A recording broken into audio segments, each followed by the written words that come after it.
In this video, I'm going to present you with a complete repertoire as black against 1d4. Now, if you like to play safe, solid chess, trying to equalise passively with the black pieces, well, I suggest you ask for your money back, because what I'm proposing to you here is an extra sharp and double-edged new system known as the Clarendon Court. The opening has the big advantage of being practically unknown, so if you watch this video, you'll know more about it than almost anybody who hasn't. So what is the new Clarendon Court defence? After white opens with 1d4, you attack the centre at once with c5, and if white presses on with 2d5, black continues with the surprising move f5. It's not completely new.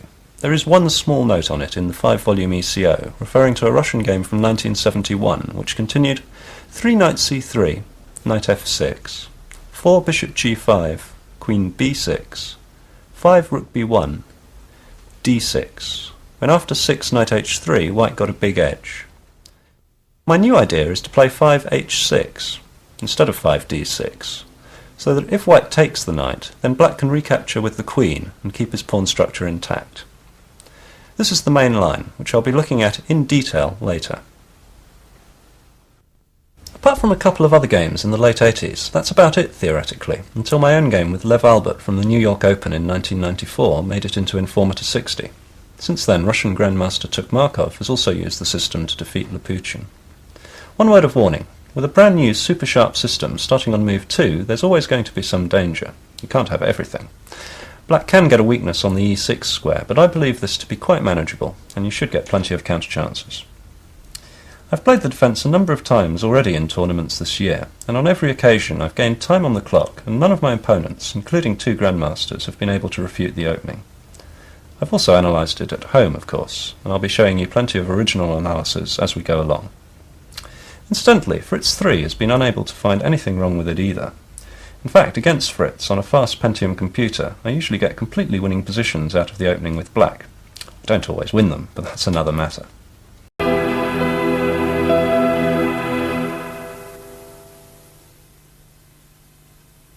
The English defence, which arises after the opening moves 1c4, b6, or 1d4, e6, 2c4, b6, followed by the subsequent fianchetto of the Black Queen's bishop, derives its name principally from its popularisation in the 1970s by the English grandmasters Keane, Steen, and most noteworthily, Miles.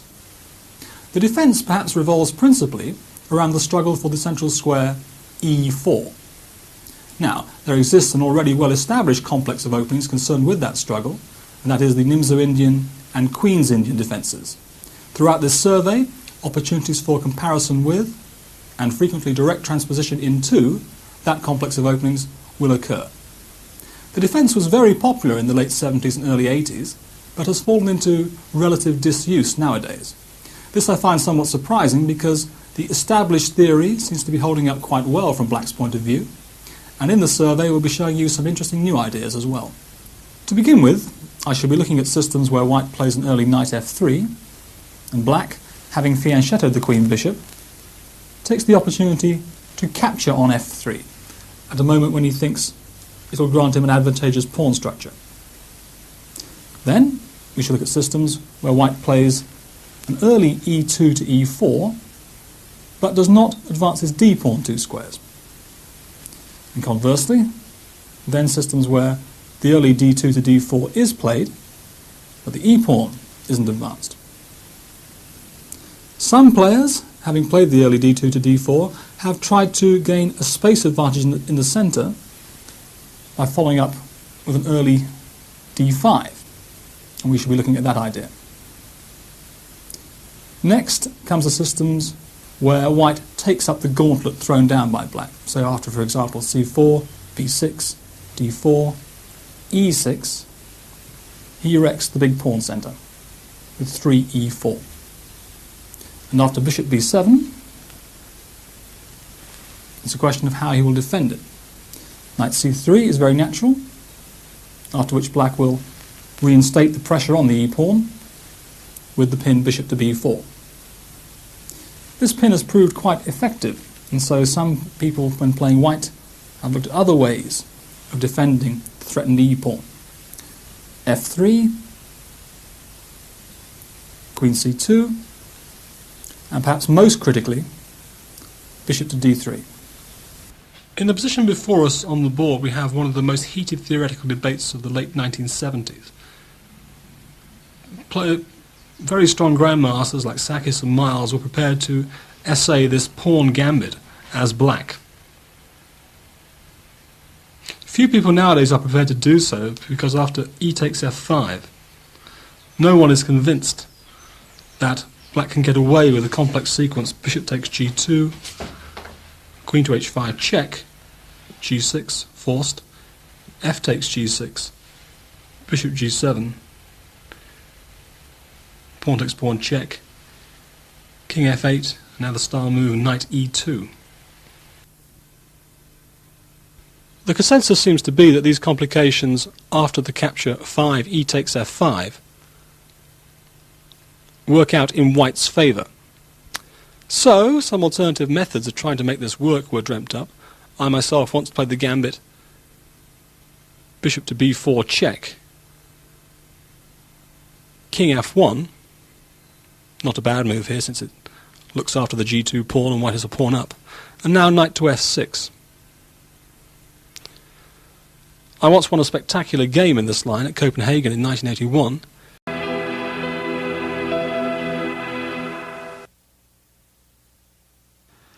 Some people will try to tell you that the Stonewall Dutch with f5 followed by d5 is ugly. But then why has it been played with success by some of the greatest players in history? Botvinnik, Bronstein, Spassky and Larsen. And how come it's now a firm favourite of such stars as Nigel Short and Artur Yusupov? The fact is that the Stonewall formation contains a host of dynamic advantages, which make it one of the most pugnacious replies to 1d4. Let's look for a moment at black's strategy in the Stonewall. For the moves f5, knight f6, e6 and d5, black takes an awful lot of space early in the game. In addition, he has an incredibly solid position and a grip on the e4 square. Traditionally, the weakness of this Stonewall formation is the e5 square, and many authorities believe that should white manage to exchange the dark squared bishops, he's achieved a major strategic advantage. In the old interpretation of the Stonewall, black answered d4 with f5, and after the moves c4, knight f6, knight f3, e6, g3, he developed this bishop on the e7 square. Unfortunately, this allows white to exchange the dark squared bishops fairly easily after the further moves bishop g2, castles kingside, white also castles kingside, and now black plays d5. White can play b3, and on his next move bishop a3, exchanging off this important bishop on e7 without making any serious concessions in return.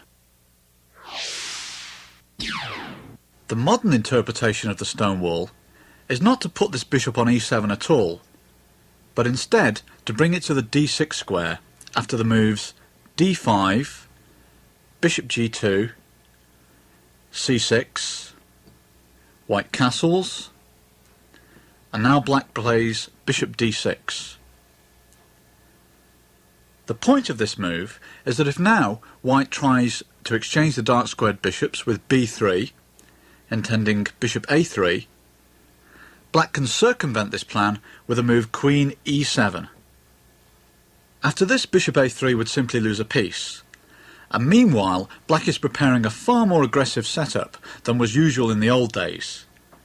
He wants to play b6, bishop b7, knight bd7, castle, and knight e4, and then later to take the initiative in the centre with c5. In the old days, this light squared bishop was supposed to be a bad piece, but here we see it breathing fire.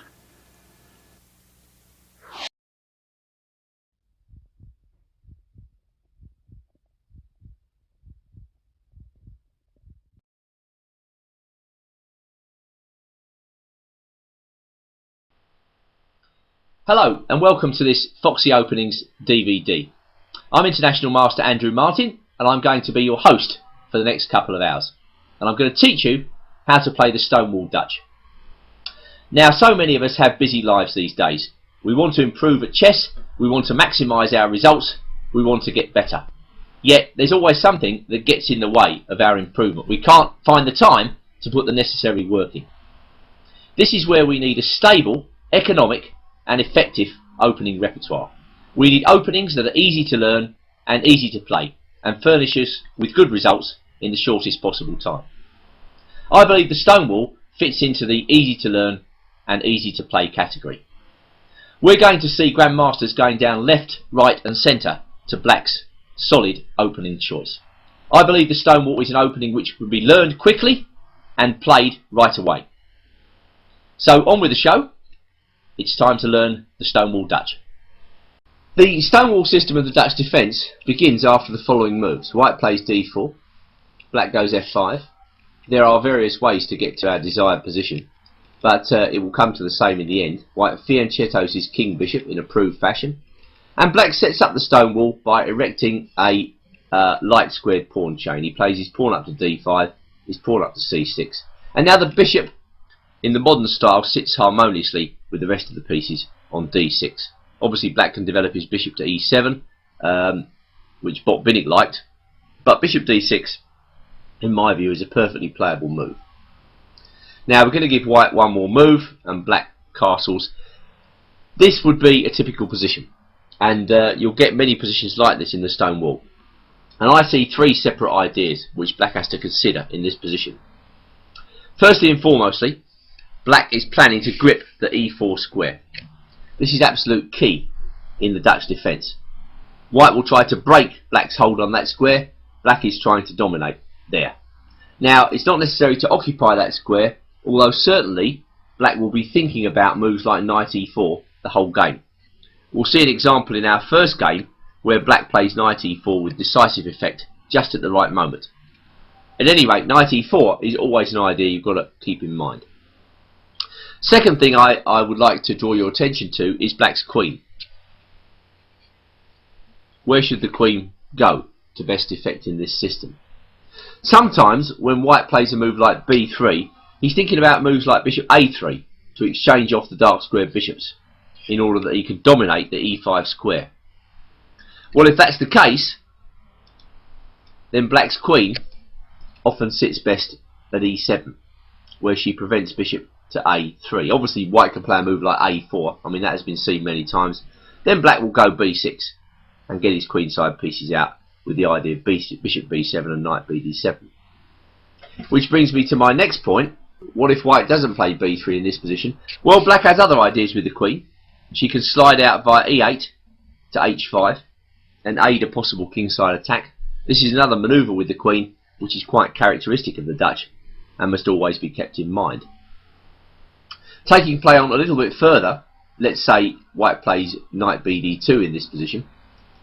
Well, now black has to think about the development of his queenside pieces. This is the third idea I want to bring to your attention at this early stage. What is black going to do with these pieces on the queenside?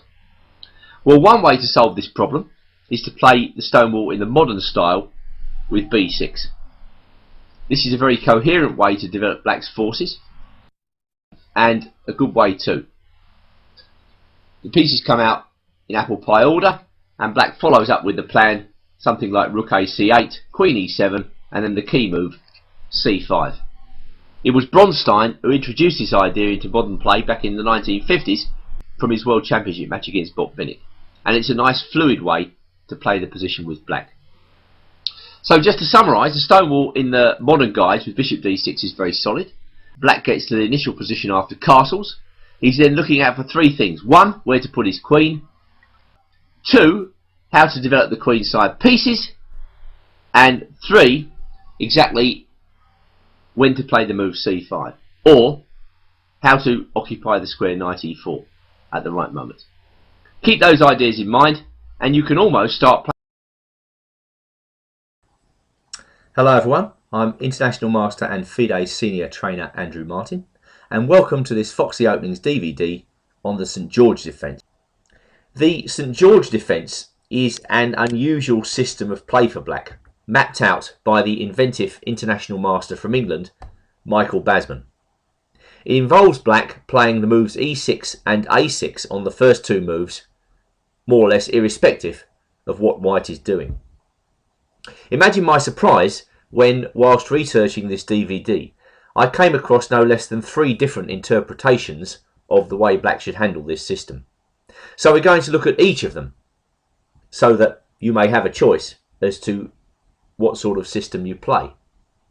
In the first part of the DVD, we're going to look at the original interpretation as mapped out by Basman. That usually involves black playing b5 at a very early stage. Then we're going to switch to the Grandmaster from France, Christian Bauer's interpretation, where he likes to play this defence with an early d5, turning it into a kind of French defence, where the move a6 may or may not prove useful. Well, this guy has had terrific results with this method of play. Again, it's very unusual. Then we're going to look at Alexander Chernaev's representation of this system, where he often turns the game back into a kind of hippopotamus system, with black playing d6, maybe g6, maybe b6. It all depends on what white's doing. So this is an option preserving method by black, and I think it will be useful for you to have more than one interpretation of this defence. You know, you can play any one of these 3 systems and guarantee to surprise the opponent. We have published a lot of videotapes and DVDs on the subject of modern opening theory, and I've made several. I've made a lot of material on opening repertoires for white and for black, well-known material with some of my contribution into the theory and my views on it in my recommendations. What we want to do now, we want to introduce you to the way of working on your opening repertoire and how can you explore new openings and how you can input there your own corrections.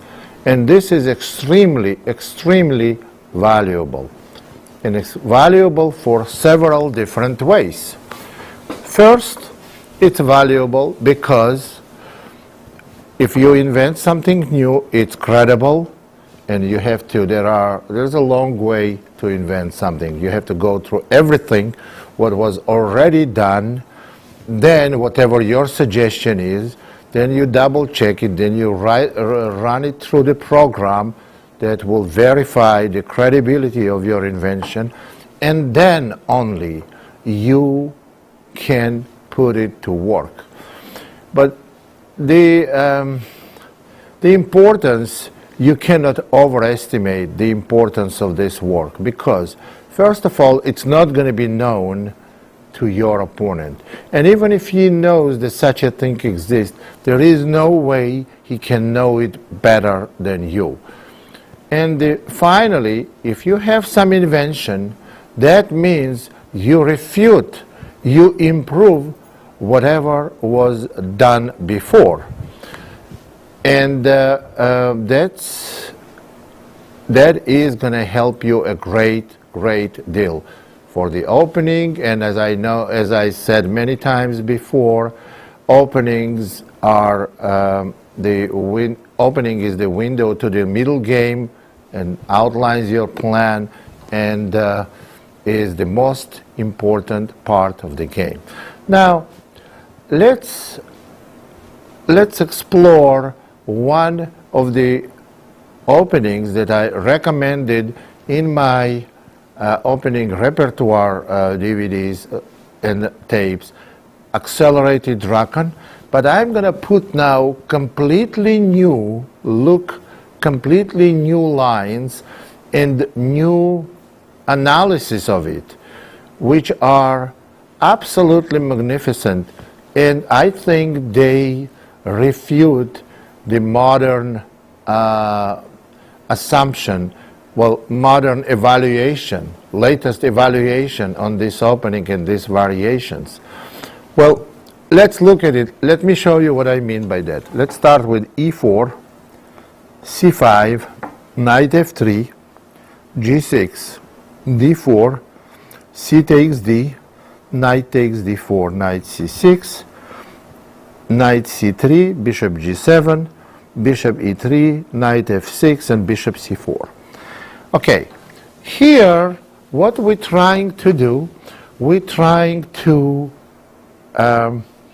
prevent white from playing bishop b3, f3, queen d2, and castling queenside, which will give us Richter-Hauser variation, which is very well explored, and up to now it's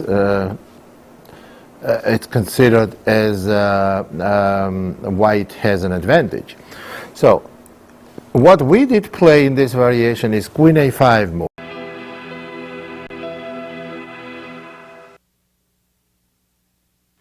Many white players are becoming increasingly frustrated with g2 to g3 systems against the Dutch defence.